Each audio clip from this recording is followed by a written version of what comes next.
સૌથી વધારે ચામડી પર થતા રોગો ઉનાળાની ઋતુમાં જ થતા હોય છે. ચામડીના રોગોમાં જોઈએ તો સૌથી વધારે ફંગલ ઇન્ફેક્શન અને બેક્ટેરિયલ ઇન્ફેક્શન થતું હોય છે.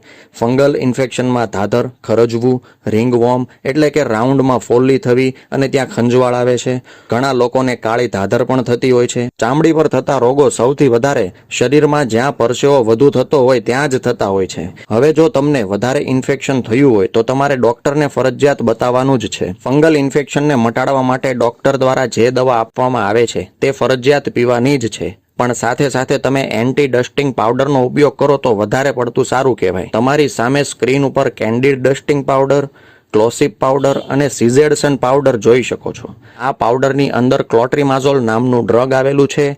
ક્લોટ્રીમાઝોલને મુખ્યત્વે શરીર પર થનાર ફંગલ ઇન્ફેક્શનને દૂર કરવા માટે વપરાય છે. ક્લોટ્રીમાઝોલ ફંગસની ગ્રોથને આગળ વધતું અટકાવે છે, સાથે ઇન્ફેક્શનને મટાડવાનું કામ કરે છે.